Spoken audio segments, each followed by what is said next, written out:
Duke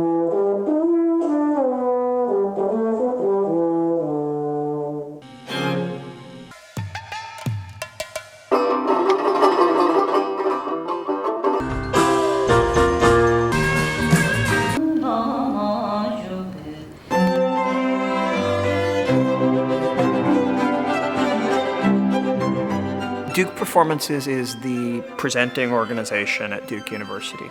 Over the last 5 years, we've presented somewhere in the neighborhood of 300 performances for an audience of close to 200,000 people.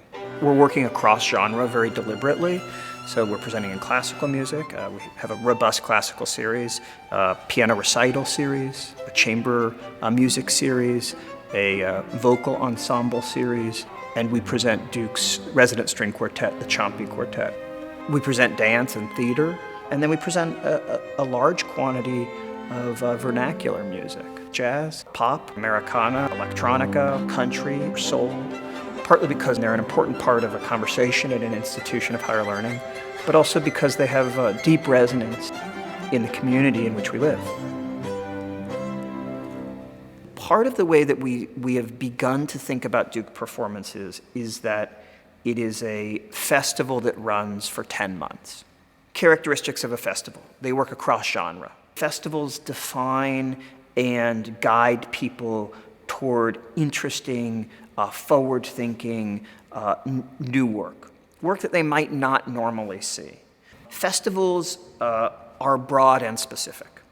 Right? They're in big spaces and sometimes they're in little spaces because you're wanting to present important work, whether it's for 2,800 people or for 40 people. We are committed to working in a network of venues, both on campus and in town. We've worked over the last 5 years in probably about 15 different venues. We're choosing venues that best support the work that we're offering. The city of Durham is about 300,000 people. It's a hugely diverse city, which is an incredible treat for a presenter. Thelonious Monk was born in Rocky Mount, North Carolina, a little bit more than an hour from here. We decided that we wanted to celebrate what would have been Thelonious Monk's 90th birthday in a very serious way. We did a festival over 6 weeks. It was 18 events. One of the most important world premieres was a piece by the pianist Jason Moran, based on Thelonious Monk's 1959 Town Hall Orchestra show. Duke at the time happened to be archiving a project called the Jazz Loft Project. Amidst the tapes were audio recordings of Thelonious Monk rehearsing that 10-piece ensemble in a loft in the Flower District in New York City. There were also photographs by W. Eugene Smith. Jason Moran made a piece called In My Mind, an evening-length commission that used recordings, the photographs that drew upon that iconic town hall show.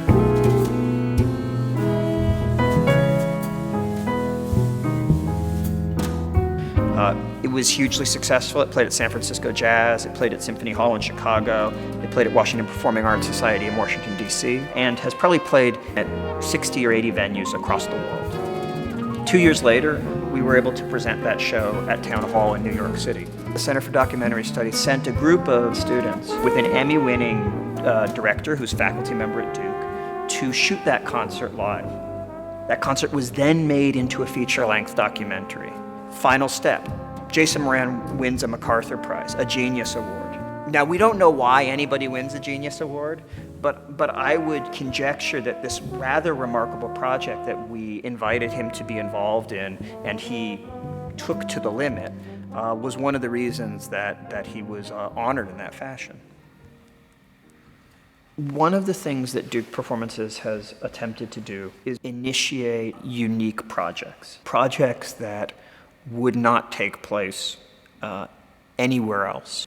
There is a deconsecrated AME church in Durham called the Hayti Heritage Center.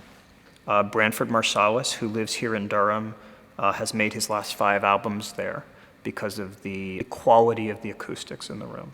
I was poking around for projects that directly engaged the intersection of jazz and gospel music, and ended up in a long conversation with the transcendent drummer Brian Blade, who's worked a lot with Joni Mitchell, Bob Dylan, as well as Wayne Shorter. And Brian wanted to make a project on his father, who is a great gospel singer, never really had a commercial career because he was always pastoring a church, First Baptist in Shreveport. So we brought Brian, along with his brother Brady Blade, along with U2 and Bob Dylan's longtime producer Daniel Lanois, along with Buddy Miller, the great Nashville singer-songwriter producer, along with, another 5 musicians and a 30-voice gospel choir from Shreveport, Louisiana, to Hayti Heritage Center to make a record on Brady Blade. That record was called The Hallelujah Train. We produced over a week in that space one of the most remarkable musical experiences that I've ever had the opportunity to take part in. It's our obligation to present work that is forward-thinking, that advances the conversation at the Academy, that provides useful, creative, instructive engagement for students. And we want artists who can have a conversation with them, who can lead a conversation with them. That's really important to us.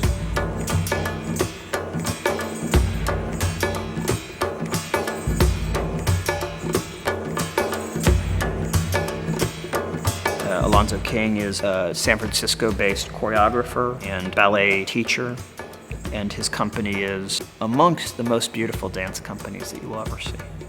He's a bit of a shaman, and he participated in some wonderful, wonderful conversations about creativity in dance.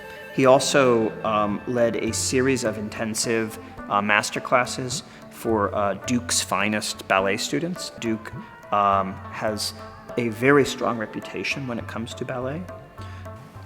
He was setting the North American premiere of a new dance that he'd made called Scheherazade on his company.